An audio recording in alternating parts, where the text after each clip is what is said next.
ദൈവത്തിന്റെ അതിപരിശുദ്ധമായ നാമം മുഴുത്തുമാറാകട്ടെ. தேவனுடைய அதிபரிசுத்த நாமம் மகிமைப்படுவதாக. ഇന്ന് രാവിലെ നമ്മുടെ കർത്താവിനെ ആരാധിപ്പാൻ മഹത്വപ്പെടുത്തുവാൻ ദൈവം നമ്മളെ ഇടയാക്കിയതോർത്ത് കർത്താവിനെ ഞാൻ സ്തുതിക്കുന്നു, സ്തോത്രം ചെയ്യുന്നു. இந்த காலை வேளையிலும் நாம் தேவனை ஆராதிக்கும்படியாக தேவன் நமக்கு தந்தருளின இந்த பெரிய கிருபையோர்த்து நான் அவருக்கு நன்றி சொல்லுவோம். ആരോഗ്യബന്ധത്തിൽ കർത്താവിനെ നമുക്ക് വ്യക്തിപരമായ രീതിയിലും കുടുംബമായിട്ടും സഭയായിട്ടും കർത്താവിനെ കൊണ്ടുവന്ന എല്ലാ സ്തുതി സ്തോത്രങ്ങളും കർത്താവിന് കൊടുക്കുവാനായിട്ട് ഇടയായി തീർന്നു. ஆராதனையின் இதோட நாம் தனிப்பட்ட நிலைமையிலும் കുടുംബമാகவும் സഭയാகவும் നാം അവർക്ക് സ്തുതികളെ ഏറെടുത്തും. അതിനുശേഷം ഇപ്പോൾ ദൈവവചനമായിട്ട് ദൈവത്തിന് വചനത്തിന് മുമ്പ് നമ്മൾ ദൈവവചനമായിട്ട് കാത്തിരിക്കുമ്പോൾ പ്രാർത്ഥനയോടെ ഇരിക്കാം എന്ന് ദൈവനാമത്തിൽ ഞാൻ ആഗ്രഹിക്കുന്നു. അത് പിற்பாடாக தேவனுடைய வசனத்துக்காக நாம் இருக்கும்போது പ്രാർത്ഥനയോട് നാം നിൽക്കും. കാരണം നാം നിൽക്കുന്നത് ദൈവത്തിന്റെ ഒരു സന്നിധിയിലാണ്. ஏனென்றால் நாம் நிற்பது தேவனுடைய സന്നിധിയിൽ.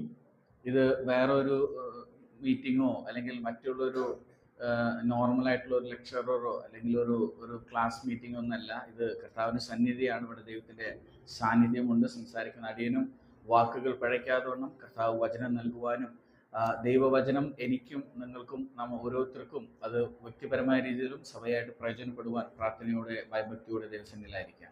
ஏனென்றால் தேவ சந்நிதியில் நாம் இருக்கும்போது தேவனுடைய வசனத்தை கேட்கின்றோம். இது சாதாரண ஒரு மீட்டிங்கோ அல்லது ஒரு கூடிவரவோ அப்படி இல்லை. இது தேவனுடைய வசனத்துக்காக நம்ம காத்திருக்கின்றோம். இந்த தேவ வசனத்தை கேட்கும்போது நம்ம அந்த கீழ்ப்படிதலோடு ഭയഭക്തിയോട് കൂടി നാം இருப்போம். വചനം സംസാരിക്കുന്ന അടിയനും ട്രാൻസ്ലേറ്റ് ചെയ്യുന്ന പ്രിയദാസനും ദൈവം ഞങ്ങളെ ധാരാളമായിട്ട് അനുഗ്രഹിക്കണം. നിങ്ങൾ പ്രാർത്ഥനയോടെ ഇരുന്ന് നമുക്ക് വചന സൃഷ്ടിയിലേക്ക് കടന്നു പോകാം. தேவ வசனத்தை அருளுகின்ற பிரதருக்கும் அதுபோல எனக்கும் டிரான்ஸ்லேஷன் செய்யக்கூடிய எனக்கும் വാർത്തകൾ ശരിയായ വാർത്തകൾ അത് കൊടുക്കുമ്പോഴാக ദൈവനെ നോക്കി നാം ജപിക്കുന്നുണ്ട്. നമുക്ക് ദൈവവചനത്തിൽ കടന്നു വരാം. മത്തായി എഴുതിയ സുവിശേഷം അതിൻ്റെ 25-ാം അധ്യായത്തിൻ്റെ 14 മുതൽ 18 വാക്യം വരെ നമുക്ക് വായിക്കാം. മത്തായി എഴുതിയ സുവിശേഷം അതിൻ്റെ 25-ാം അധ്യായത്തിൻ്റെ 14 മുതൽ 18 വരെയുള്ള വാക്യങ്ങൾ.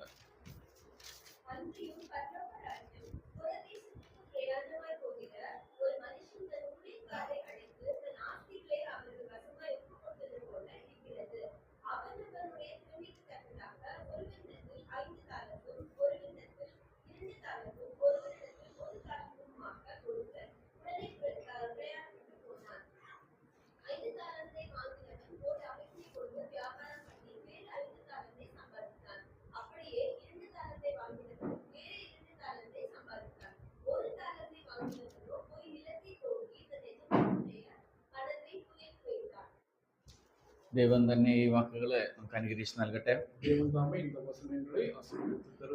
ഇതിനു മുമ്പും ഇതിനെക്കുറിച്ച് നാം ചിന്തിച്ച ഒരു പാസേജ് ആണ് ഈ താലന്തുകളെ കുറിച്ച് നമ്മൾ ചിന്തിക്കുകയുണ്ടായി. இதற்கு முன்பாகவும் நாம் இந்த பகுதியை குறித்து நாம் சிந்தித்திருக்கின்றோம். இந்த தாளந்துகளை குறித்து ഇന്നലെ രാത്രി ദൈവവചനവുമായിട്ട് ഞാൻ ഇരിക്കുമ്പോൾ കഴിഞ്ഞ ആഴ്ചകളിലൊക്കെയും സംസാരിച്ച ദൈവദൂതല്ലായിരുന്നു. കാരണം കഴിഞ്ഞ ദിവസങ്ങളിൽ വേറെ രീതിയിൽ കർത്താവ് ആത്മാവിനെ വഴി നടത്തിയെങ്കിലും കഴിഞ്ഞ രാത്രിയിൽ ദൈവം സംസാരിച്ച ഒരു കാര്യം ദൈവത്തിന്റെ വീണ്ടും വരവിനെ കുറിച്ചാണ് കർത്താവിനെ ഓർമ്മിപ്പിച്ചത്. போன வாரங்களெல்லாம் நாம் பல தேவ செய்திகளை குறித்து சிந்தித்துக் கொண்டிருந்தோம். மாறாக போன நேற்றைய தினம் ராத்திரி இருக்கும்போது தேவன் எனக்கு தந்தருளின இந்த தேவ வசனமானது தேவனுடைய அந்த திரும்ப வருகை குறித்து அவர் வந்துட்டு திரும்ப வருகை குறித்து ஒரு ഇതെല്ലാം வந்து எனக்கு கொடுத்தார். ഇന്ന് നാം ആരാധനയോട് ബന്ധത്തിലും വചന പ്രബോധനത്തിലൊക്കെ നാം ചിന്തിച്ചതും കർത്താവായ യേശു ക്രിസ്തുവിന്റെ വീണ്ടും വരവിനെ കുറിച്ചായിരുന്നു. இன்றைக்கு ஆராதனையிலும் அதுபோல ஆராதனை சிந்தனைகளிலும் இயேசு கிறிஸ்துவினுடைய திரும்ப வருகை குறித்து நாம் சிந்தித்துக் கொண்டிருந்தோம். പ്രിയപ്പെട്ടവർ, നാം ആരാധിക്കുന്ന നമ്മുടെ കർത്താവായ യേശു ക്രിസ്തു എത്രയും വേഗം നമ്മുടെ മധ്യയെ കടന്നു വരുവാൻ അവൻ റെഡി ആയിട്ടിരിക്കുന്ന ഒരു കർത്താവായിട്ടാണ് നമ്മൾ കാണുന്നത്. நம்முடைய ஆண்டவராகிய இயேசு கிறிஸ்து எவ்வளவு சீக்கிரமாக திரும்ப வருவதற்காக காத்துக் கொண்டிருக்கிறார். ഇന്ന് ലോകത്തിൽ നടക്കുന്ന ഓരോ അടയാളങ്ങളും ലോകത്തിൽ നടക്കുന്ന ലോക സംഭവങ്ങളൊക്കെ നമ്മളെ ഓർമ്മിപ്പിക്കുന്നത് നാം ആരാധിക്കുന്ന നമ്മുടെ കർത്താവായ യേശു ക്രിസ്തു വേഗം വരുന്നു. இந்த உலகத்தில் நடக்கக்கூடிய ஒவ்வொரு அடையாளங்களும் அதுபோல ஒவ்வொரு காரியங்களும் இயேசு கிறிஸ்துவானவர் எவ்வளவு சீக்கிரமாக வருகிறார். அதற்காக எல்லாமே കറക്റ്റാன നേരത്തിൽ നടന്നുകൊണ്ടിരിക്കുന്നത്. നമുക്കറിയാം ആദ്യ സഭകളുടെ ചിന്തയും ആദ്യ സഭകളുടെ പ്രസംഗങ്ങളൊക്കെ എന്തായിരുന്നു എന്ന് നോക്കുമ്പോൾ ദൈവത്തിന്റെ വീണ്ടും വരവിനെ കുറിച്ചായിരുന്നു. എന്നാൽ ഇന്നോ അതിൽ നിന്നൊക്കെ ഡീവിയേറ്റ് ചെയ്ത് പോകുന്നു. ഈ പ്രസംഗം പല വിധത്തിലും നമ്മൾ അവോയ്ഡ് ചെയ്യുന്നതായിട്ട് നമ്മൾ കാണുന്നു. ஆதிம சபைகளில் நம்ம பார்க்கும்போது இயேசு கிறிஸ்துவானுடைய மீண்டும் வருகை எவ்வளவு சீக்கிரமாக நடக்கும் என்று எதிர்பார்த்து கொண்டிருந்தார்கள். ஆனால் இன்றைக்கு நம்முடைய நாட்களில் வந்துட்டு நம்மளுடைய சிந்தனைகள் வித்தியாசப்பட்ட நிலையில இருக்கின்றது. ഒരു പക്ഷെ ഞാനൊരു 10-30 കൊല്ലത്തിന് മുമ്പാണ് ദൈവം വീണ്ടും വരുന്നു എന്ന് പറഞ്ഞതെങ്കിൽ ഇവിടെ അനേകർ ഹല്ലേലൂയ പറയുവാനായിട്ട് ഇടയായിത്തീരും. 30 வருடங்களுக்கு முன்பாக நாம் வந்துட்டு ஒரு அல்லேலூயா நாம் சொல்லியிருந்தால் அநேகர் இருக்கின்றவர்கள் அநேகர் அல்லேலூயா சொல்லியிருப்பார்கள் திரும்ப. അതല്ല, കർത്താവിന് വീണ്ടും വരവ് സംഭവിക്കും എന്ന് പറയുമ്പോൾ ആത്മാക്കള് അല്ലെങ്കിൽ വ്യക്തികള് നമ്മൾ ഹല്ലേലൂയ പറഞ്ഞ് ചിരിക്കുന്നതും സന്തോഷിക്കുന്നതുമായ ആണ് ഒരു 10-30 കൊല്ലത്തിനുള്ള സഭയുടെ നടത്തിപ്പിൽ നമ്മൾ കണ്ടത്. இங்க வந்துட்டு சபையில இயேசு கிறிஸ்துவனுடைய திரும்ப வருகை குறித்து நாம் சொல்லும் பொழுது சபையாரெல்லாம் ஒரு மகிழ்ச்சியோடு அல்லேலூயா சொல்லுகின்ற ஒரு காட்சியை நாம் காண முடியுமாக இருந்தது. എന്നാൽ ഇന്ന് നമ്മുടെ വ്യക്തിപരമായ ജീവിതത്തിൽ എവിടെയൊക്കെയോ കർത്താവിന് വീണ്ടും വരവിനെ നാം അത്രമാത്രം പ്രാധാന്യം കൊടുക്കുന്നുണ്ടോ എന്നുള്ളത് നമ്മൾ ചിന്തിക്കാനായിട്ടുണ്ട്. இன்றைய காலகட்டங்களில் நம்முடைய இயேசு கிறிஸ்துவனுடைய திரும்ப வருகை குறித்து நாம் சிந்திக்கும் பொழுது அதுக்கு அவ்வளவான முக்கியத்துவம் കൊടുക്കാத നിലയെ നാം കാണുന്നു. ഇന്ന് ഇവിടെ നമ്മൾ വായിച്ചു കേട്ട ഈ പാസേജിൽ നമ്മൾ കാണുവാനായിട്ട് ഇടയായിത്തീരുന്നത് ഒരു വ്യക്തി ഒരു യാത്രയ്ക്ക് കടന്നു പോകുന്നതായിട്ട് കാണുന്നു. இங்கே நாம் பார்க்கும்போது இந்த வேத வசனத்தில் ஒரு நபர் ஒரு யாத்திரை, அதாவது പ്രയാണം ചെയ്യக்கூடிய ഒരു കാര്യത്തെ നാം കാണുന്നു. ഈ വ്യക്തി യാത്ര ചെയ്യുമ്പോൾ തന്റെ സ്വത്തുക്കളിൽ കുറച്ചിലത് തന്റെ സർവൻസിനെ കൊടുത്തിട്ട് പോകുന്നതായിട്ട് കാണുന്നു.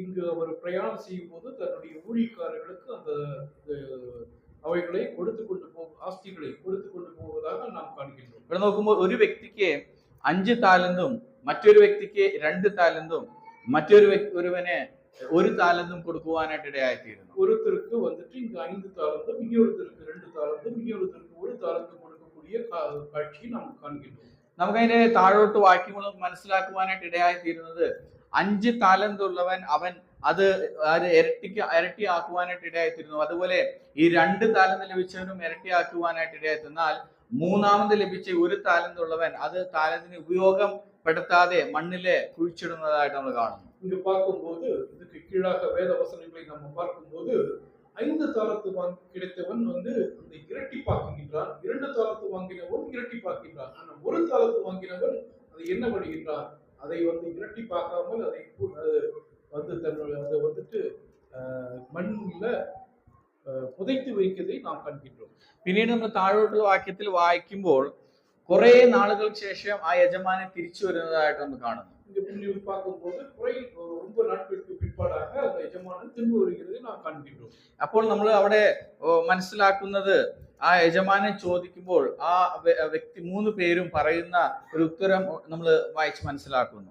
அந்த எஜமானன் வந்து அவர்களிடத்தில் 3 பேரிடத்திலும் கேட்கும்போது அந்த 3 பேரும் சொல்லக்கூடிய பதிலை தான் நாம் இங்கு காண்கின்றோம். അപ്പോൾ 5 താലന്ത് ലഭിച്ചവൻ ഇരട്ടിപ്പായിട്ട് കൊടുത്തപ്പോഴും അതേപോലെ 2 താലന്തായിട്ട് കൊടുത്തവൻ വീണ്ടും 4ആയിട്ട് തിരിച്ചു കൊടുത്തപ്പോഴൊക്കെയും നല്ല ദാസനെ എന്ന് പറഞ്ഞ് അപ്രീഷിയേറ്റ് ചെയ്യുന്ന ഒരു മാസ്റ്ററിനോട് കാണുവാനായിട്ട് ഇടയായിത്തീരുന്നു. பார்க்கும்போது அந்த 5 தாலந்தவன் இரட்டிப்பாக்கி கொடுக்கும்போதும் 2 தாலந்து வாங்கினவன் இரட்டிப்பாக கொடுக்கும்போதும் அதை கண்டு அந்த எஜமானன் நல்ல ஊழியக்காரன் என்று சொல்லக்கூடிய காரியத்தை நாம் காண்கிறோம். നമുക്ക് അതിന് 21, 22, 23 വാക്യങ്ങൾ വായിക്കാം. அதனுடைய 21, 22, 23 வாக்கியங்களை நாம் வாசிப்போம்.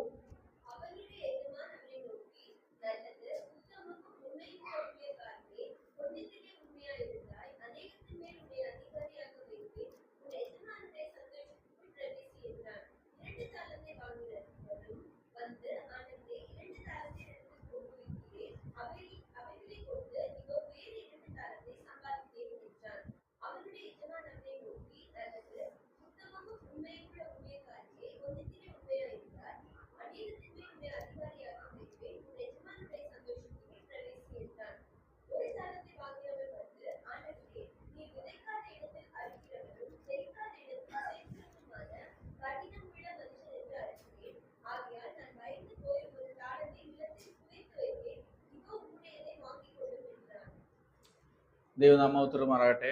தேவனுடைய நாமம் மகிமைப்படுவதாக. ഇവിടെ നമ്മൾ ഈ 5 താലന്തും അതുപോലെ 4 താലന്ത് ലഭിച്ച ഒരു വ്യക്തിനെ ഒരു സൈഡായിട്ട് നമ്മൾ മാറ്റിവെച്ച് ഈ 1 താലന്ത് ലഭിച്ചവനെ മറ്റൊരു സൈഡ് മാറ്റിവെച്ച് നമുക്ക് ചിന്തിക്കാം. இங்கு இந்த 5 தாலந்து வாங்கினவரையும் 2 தாலந்து வாங்கினவரையும் அவர்களை ஒரு சைடாக வைத்து 1 தாலந்தை வாங்கினவரை மற்றொரு சைடாக நம்ம வைத்து பார்ப்போம். ഇവിടെ നമ്മോടുള്ള ബന്ധത്തിലും കർത്താവ് നമുക്ക് അനേകമായിട്ടുള്ള ദൈവകൃപ നൽകിയിട്ടുണ്ട്. தெய்வ மக்களே, நமக்கும் கர்த்தர் நிறைய தானங்களை நமக்கு தந்திருக்கின்றார், தாளத்துகளை தந்திருக்கின்றார். അവനവന് തക്കവണ്ണം ദൈവം താലന്തുകളെയും അതുപോലെ ദൈവകൃപ വരങ്ങളും ദൈവം നൽകിയിട്ടുണ്ട്. அவனவனுக்கு ஏற்ற நிலையில் அவரவர்களுக்கு வேண்டிய தாளந்துகளையும் கிருபைகளையும் ദൈവം തന്നിരിக்கிறார். നമുക്ക് അറിയാം ഇവിടെ ഈ യജമാനൻ തിരിച്ചു വരുമ്പോൾ ഈ നല്ലദാസനെ എന്ന് വിളിക്കുവാൻ കഴിഞ്ഞവർക്കൊക്കെയും ഈ താലന്തിനെ ഉപയോഗപ്രദമാക്കി തീർക്കുവാനായിട്ട് ഇടയാത്തതുകൊണ്ടാണ്. യജമാനൻ திரும்ப வரும்போது நல்ல ஊழியனே என்று சொல்லக்கூடிய அந்த இதை நாம் இங்கு காண்கின்றோம். എന്നാൽ മറ്റുള്ള ഒരു വ്യക്തി നോക്കുമ്പോൾ അവനത് ഉപയോഗശൂന്യമായ രീതിയിൽ ഒന്നുമില്ലായ്മയിൽ നിൽക്കുന്നതായിട്ട് നമ്മൾ അവിടെ കാണുന്നു. மற்றவனை பார்க்கும்போது அந்த தாளத்தை கிடைத்த தாளத்தை ஒரு பிரயோஜனம் இல்லாமல் வீணடித்ததை நாம் இங்கு காண்கின்றோம்.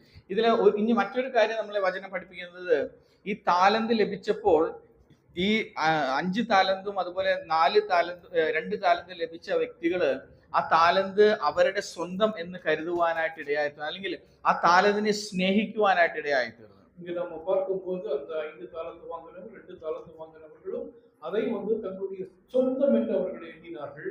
അതുകൊണ്ട് അവർ അത് ഉപയോഗിക്കുവാനും അത് റീഇൻവെസ്റ്റ് ചെയ്യുവാനും അതിൽ നിന്ന് പ്രതിഫലം വാങ്ങുവാനായിട്ട് ഇടയായിത്തീരുന്നു. அதை அவர்கள் இனியும் கூடுதலாக அந்த தாலந்துகளை கூடுதலாக கிடைக்கவும் அதை ரீஇன்வெஸ்ட்மெന്റ്, அதாவது திரும்பவும் அதை ഉപയോഗപ്പെടുത്തவும் അവர்கள் തുനിந்தார்கள். ഇവിടെ ആ സെർവന്റിനും മാസ്റ്ററും തമ്മിലുള്ള ഒരു ട്രസ്റ്റിനാണ് അവിടെ കാണിക്കുന്നത്. இங்கு யஜமானனுக்கும் அந்த ஊழியக்காரருக்குமான அந்த ട്രസ്റ്റ്, അതായത് നമ്പിക്കை, അതെയാണ് ഇങ്ങ് കാണിക്കുന്നത്. ഒരു പക്ഷേ ഈ താലന്തിന് ഇൻവെസ്റ്റ് ചെയ്തിട്ട് അത് ലോസ് ആയാലും എന്റെ യജമാനൻ എന്നെ ഒന്നും ചെയ്യില്ല എന്നുള്ള ആ ഒരു വിശ്വാസത്തിന്റെ ഉറപ്പിലാണ് അവരത് ഇൻവെസ്റ്റ് ചെയ്യുവാനും അത് ഇരട്ടിപ്പാക്കുവാനായിട്ട് ഇടയായിത്തീർന്നത്. அந்த ஊழியக்காரர்கள் அந்த நாம் தாங்கள் வாங்கின அந்த யஜமானனுக்கு கிடைத்த அந்த தாளந்தை அது இது பண்ணினாலும் அதை அதிலிருந்து என்ன நஷ்டங்கள் வந்தாலும் அதை என்னுடைய எஜமானன் சகித்துக் கொள்வார் என்ற நம்பிக்கையோடு தான் அவர்கள் என்ன பண்ணுகிறார்கள், திரும்பவும் அதை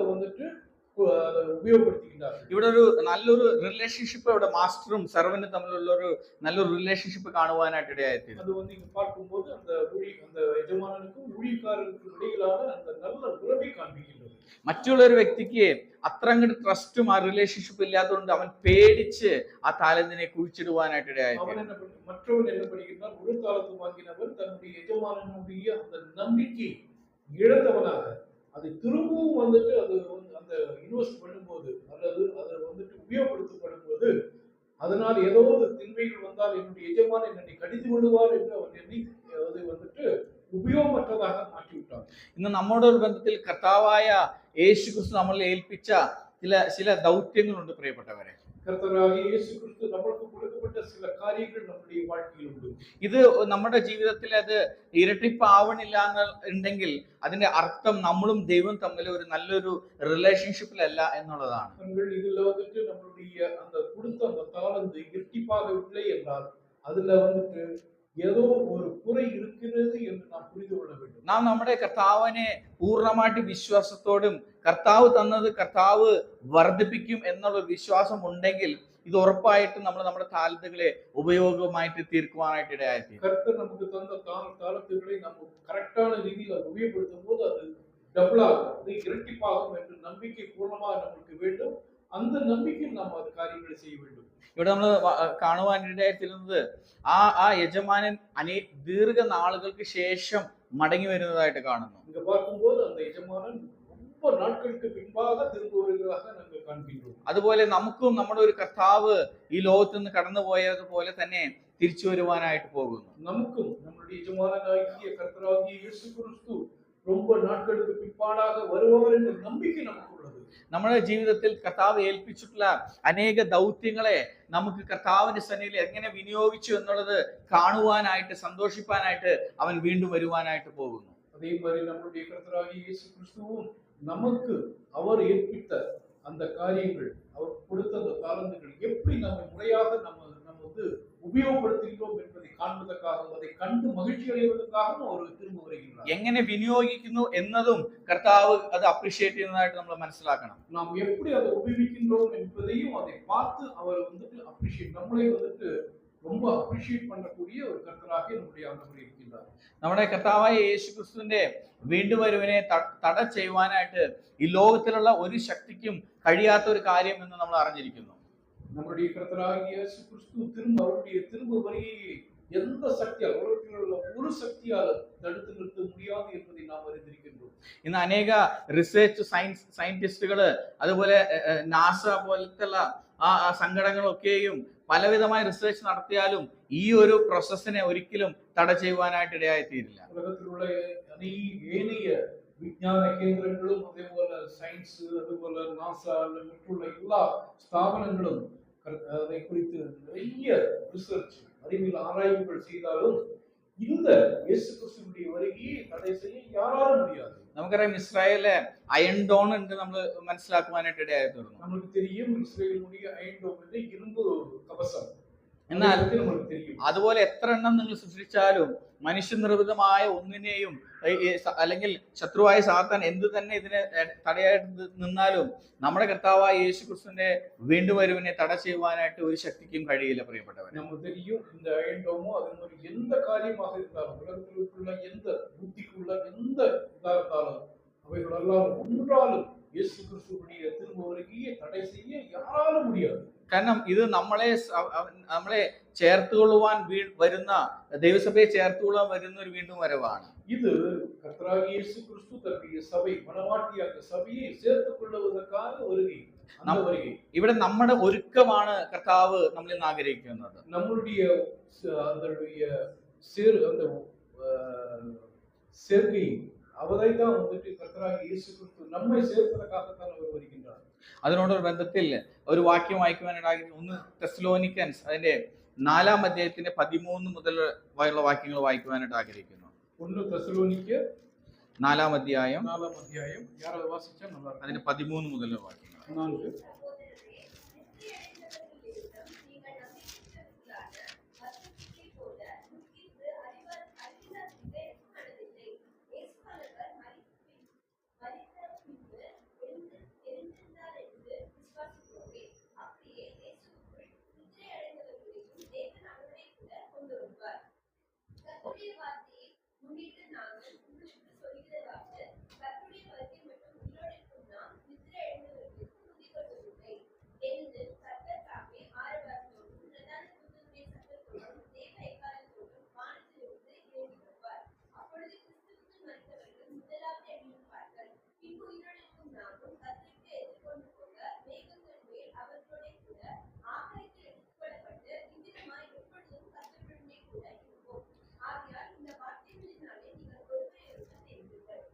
ഇവിടെ ഈ വാക്കുകൾ കൊണ്ട് ഒരുവൻ എൻകറേജ് ചെയ്യുവാനായിട്ടാണ് ഇവിടെ വചനം നമ്മളെ പഠിപ്പിക്കുന്നത്. பார்க்கும்போது இந்த வார்த்தைகளால் நீங்கள் ஒருவரையே தேற்றுங்கள் என்று சொல்லப்பட்டிருக்கிறது. പ്രിയപ്പെട്ടവരെ, നമ്മുടെ ജീവിതത്തിൽ ഏറ്റവും സന്തോഷമുള്ള ഒരു കാര്യം എന്നുള്ളത് നമ്മുടെ കർത്താവായ യേശു ക്രിസ്തുവിന്റെ വീണ്ടും വരവാണ്.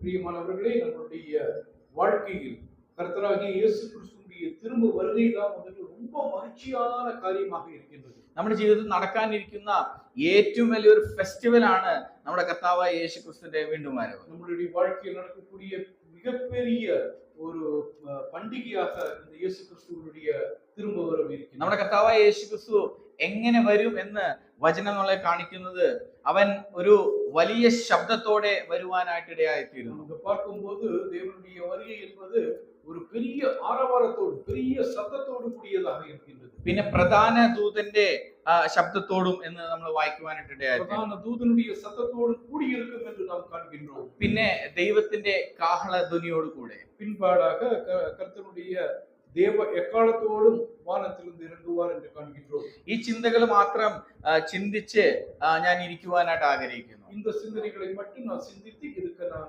விரும்புகின்றேன். ഇവിടെ നമുക്ക് കാണുവാനായിട്ട് ഇടയായി തീർന്നത് the Lord himself എന്ന് നമ്മൾ വായിക്കുവാനായിട്ട് இதை ഇടയായി. காணும்போது கர்த்தர் தாமே என்று இங்கு காண்கின்றோம். നമ്മളെ ചേർത്ത് കൊള്ളുവാൻ, നമ്മളെ വീണ്ടെടുക്കപ്പെട്ട ദൈവസഭയെ, വീണ്ടെടുക്കപ്പെട്ട ദൈവ കുഞ്ഞുങ്ങളെ ചേർത്ത് കൊള്ളുവാൻ അവൻ തന്നെ വരുന്നതായിട്ട് നമ്മൾ കാണുന്നു. இங்கு ரட்சிக்கப்பட்ட தேவ மக்களை இந்த சபையை சேர்த்துக் கொள்ள கர்த்தராகிய இயேசு கிறிஸ்து வருவார் என்று நாம் இங்கு காண்கின்றோம். വരുമ്പോൾ അവിടെ ഒരു വലിയൊരു ശബ്ദം കാണുവാനായിട്ട് ഇടയായി തീർന്നു. அவர் வரும்போது மிகப்பெரிய ஆரவாரம், பயங்கர சத்தம் இங்கு காண்கின்றோம். അത് തമിഴിൽ എന്നെ വായിച്ചത് கர்த்தருடைய ആരവാരം. ஆரவாரத்தோடும் பிரதான தூதனுடைய சத்தத்தோடும். ഇവിടെ ഇംഗ്ലീഷിൽ ഇങ്ങനെയാണ് വായിക്കുന്നത്, ലൗഡ് കമാൻഡ് എന്ന് കാണുവാനായിട്ട് ഇടയായി തീർന്നു. இங்க இங்கிலீஷ்ல பார்க்கும்போது லவுட் கமாண்ட், மிகப்பெரிய சத்தத்தோடு, அதாவது கமாண்ட்னா ஒரு பயங்கரமான ஆணையோடு, பிரதான அவர்களுடைய தூதர்கள் வந்துட்டு அந்த தேவனுடைய ஆணையோடு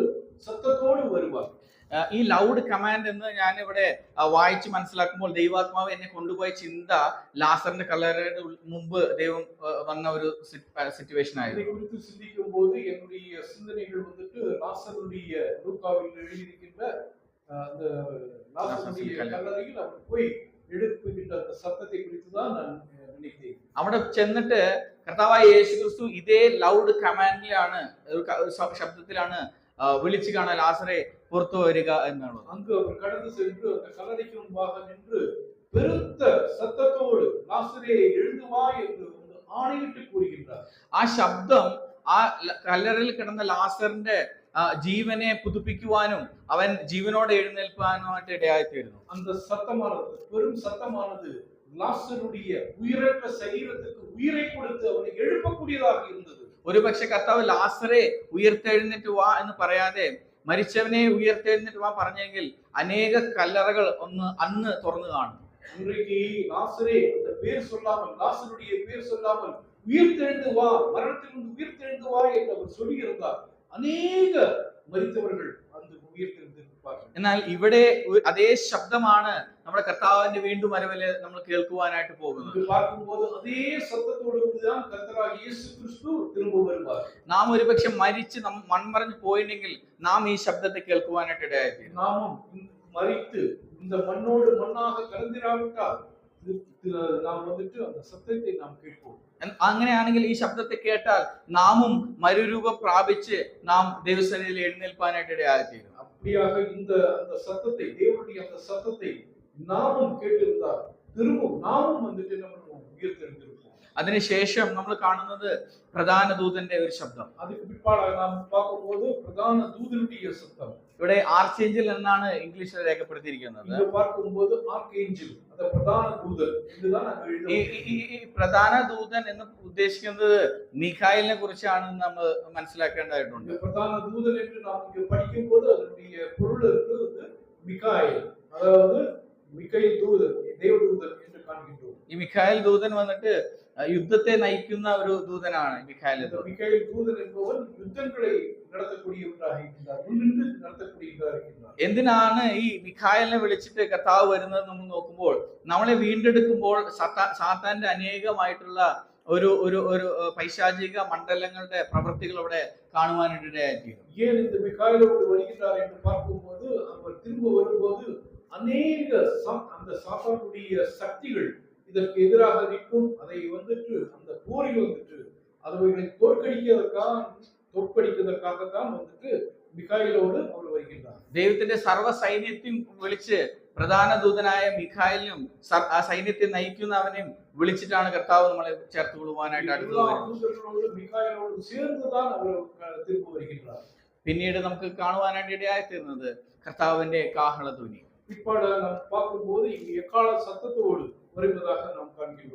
ഇവിടെ കർത്താവ് നമ്മളെ ചേർത്ത് കൊള്ളുന്ന ഒരു വലിയൊരു സിറ്റുവേഷൻ നമ്മൾ കാണുവാനായിട്ട് ഇടയായിത്തീരുന്നു. പ്രിയപ്പെട്ടവരെ, ഇതൊക്കെയും എന്തിനു വേണ്ടി എന്ന് നോക്കുമ്പോൾ നമുക്ക് അർത്ഥം, ഇതിനൊന്നും ഉത്തരം നമുക്ക് പറയുവാനായിട്ട് നമ്മുടെ ബുദ്ധിയിലുള്ള ചിന്തകളൊന്നും പോരാ. பிரியமானவர்களே, இந்த இவைகளை எல்லாம் நாம் படிக்கும் போது, வாசிக்கும் போது, இவைகள் எதற்காக, இதெல்லாம் நடப்பது எதற்காக என்று நம்முடைய சிறிய சிந்தையில் கர்த்தாவே அதை நினைக்க முடியாது. നോക്കൂ, ഇവിടെ നോക്കുമ്പോൾ സ്വർഗം തന്നെ ഇറങ്ങി വരുന്ന പോലെയാണ് ഒരു സിറ്റുവേഷൻ. കാരണം ദൈവമുണ്ട്, ദൂതന്മാരുണ്ട്, മീഖായേലുണ്ട്, ദൈവത്തിന്റെ സർവ്വ സൈന്യവും ഉണ്ട് നമ്മളെ വിളിച്ചു കൊണ്ടുപോകാനായിട്ട് என்று പോകും. பார்க்கும்போது பரலோகமே இறங்கி வரக்கூடிய ஒரு காட்சி நாம் காண்கின்றோம். ஏனென்றால் தேவன் உண்டு, அதே மாதிரி பிரதான தூதர்கள் உண்டு, எக்கால சத்தம் உண்டு, എല്ലാ ദൂതர்களுடைய சேர்ந்துதான் அவர் வருகின்றார். ഇന്ന് ഞാനിങ്ങനെ ഇത് ചിന്തിക്കുമ്പോൾ ഇങ്ങനെ ഓർക്കണ്ടേ, നമ്മുടെ മക്കൾക്ക് സ്കൂളിൽ പോയി തിരിച്ചു വരുമ്പോൾ നമ്മളൊരു ഡ്രൈവറിനെയാണ് ഏൽപ്പിക്കുക പോയി വിളിച്ചു കൊണ്ടുവരാനായിട്ട്. நான் சிந்திப்பதுண்டு, நம்மளுடைய குழந்தைகள் ஸ்கூலுக்கு போகும்போது ஒரு டிரைவரை தான் நம்ம வந்துட்டு அவங்களை திரும்ப கூட்டிட்டு வர அனுப்புகின்றோம். എന്നാൽ ചില ഇമ്പോർട്ടന്റ് സിറ്റുവേഷനിലാണ് നാം തന്നെ പോയി നമ്മുടെ കുഞ്ഞുങ്ങളെ വിളിച്ചു വരുവാനായിട്ട് ഇടയായിത്തീരുന്നത്. சில பிரதான காரியங்களுக்கு மட்டும்தான் நம்ம வந்துட்டு நம்மளாகவே அந்த ஸ்கூலுக்கு போய் நம்மளுடைய குழந்தைகளை ഇവിടെ കർത്താവായ യേശു ക്രിസ്തു സ്വർഗത്തിൽ നിന്ന് ഇറങ്ങി വരുമ്പോൾ അവൻ സ്വർഗത്തിൽ ഇരുന്നുകൊണ്ട് ദൂതന്മാരെ അയച്ചു പോയി വിളിച്ചിട്ട് വാ എന്നല്ല പറയുന്നത്. കർത്താവിനോട് ഇരിക്കുവാൻ കഴിയാതെ അവൻ തന്നെ ഇറങ്ങി വരുവാനായിട്ട് എത്തിയിരുന്നു. பார்க்கும்போது அவர் வந்துட்டு சொர்க்கத்தில் இருந்து பரலோகத்தில் இருந்துட்டு தன்னுடைய தூதர்களை அனுப்பி கூட்டிக் கொண்டு வா என்று சொல்லாமல் அவர் தாமே கூட வந்து அவரே வந்துட்டு எல்லா காரியங்களையும் நடத்துவதாக நாம் காண்கின்றோம்.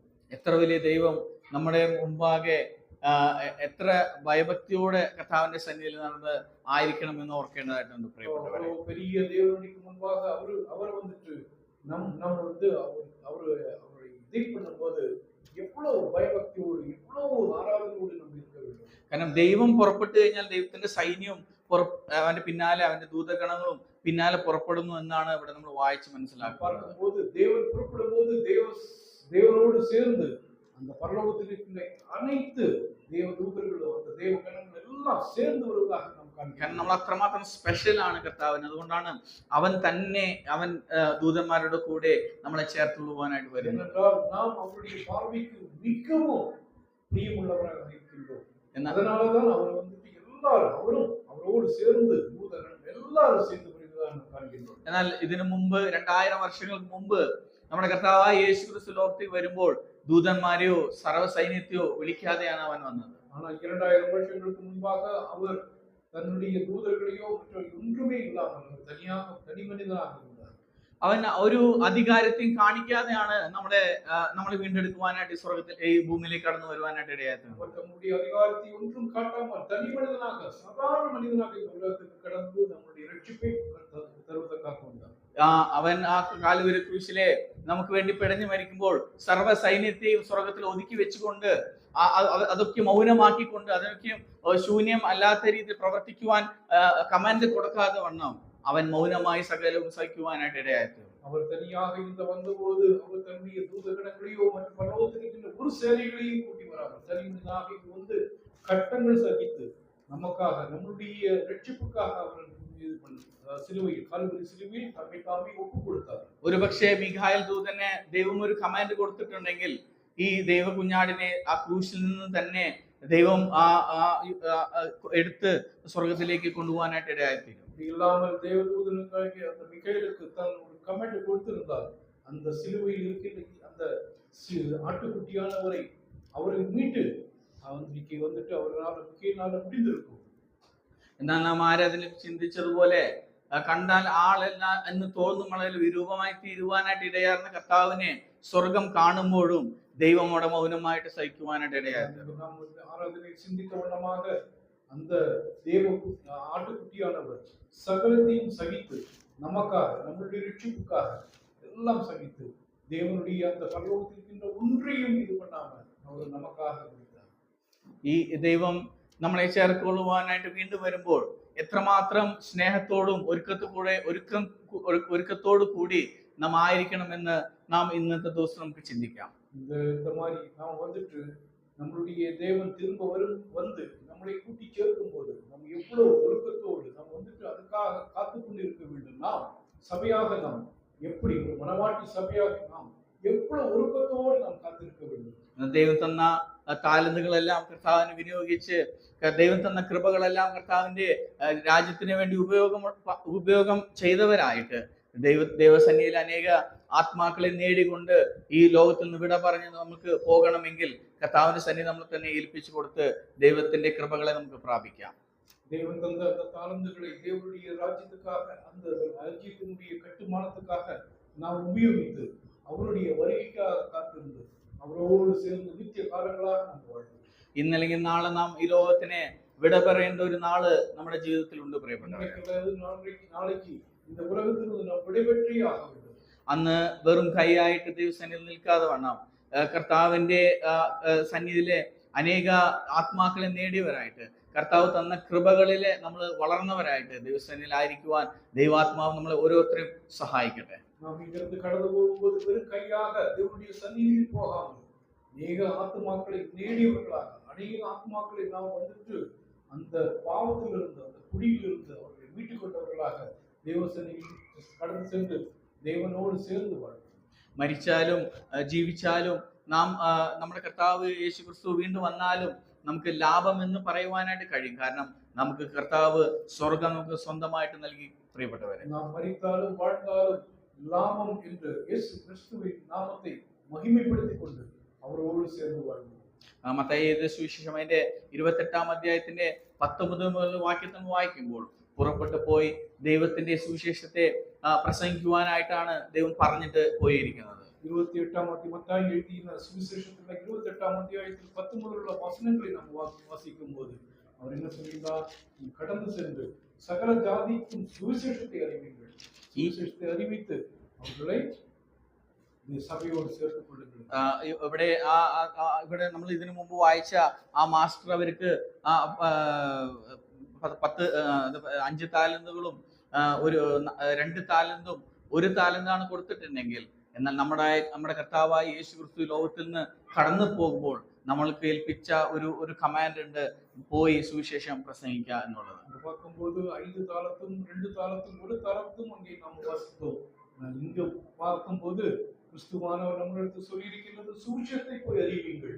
சுவிசேஷத்தை அறிவித்து அநேக சுவிசேஷத்தை உலகம் எங்கும் சென்று சுவிசேஷத்தை அறிவித்து பிதா குமாரன் பரிசுத்தாவின் நாமத்தினாலே ஞானஸ்நானம் கொடுத்து என்ற கட்டளையை நமக்கு கொடுக்கிறார். പ്രിയപ്പെട്ടവരെ, ഗാബ്രിയേൽ ദൂതൻ ചെയ്യേണ്ട ശുശ്രൂഷയാണ് കർത്താവ് നമ്മളെ ഏൽപ്പിച്ചിരിക്കുന്നത്. പ്രിയമാനവர்களே, ഗബ്രിയേൽ ദൂതനാണവർ ചെയ്യக்கூடிய அந்த ஊழியத்தை தான் நமக்கு കൊടുത്തിരിക്കുന്നത്. ഈ താലന്ത് പ്രാപിച്ചവർ നാം ഒരിക്കലും മൗനമായി ഇരിക്കാതെ വേണം, നമ്മുടെ യജമാനൻ വീണ്ടും വരുമ്പോൾ ഈ താലന്തിനെ ഇരട്ടിപ്പായി അത് വർദ്ധിപ്പിച്ചവരായിട്ട് നമ്മളെ കർത്താവിന്റെ സന്നിധിയിലെ എടുക്കപ്പെടുമ്പോൾ അങ്ങനെ ആയിരിക്കണം എന്ന് കർത്താവ് നമ്മളിൽ ആഗ്രഹിക്കുന്നു. இந்த இறைவனுடைய அந்த தாளந்துகளை கிடைத்த நாம் வந்துட்டு அதை வீணாக்கி கிடையாமல் அதை இரட்டிப்பாக்கி தேவனுடைய சந்நிதியில் அவரை துதித்துக் கொண்டிருப்போம்.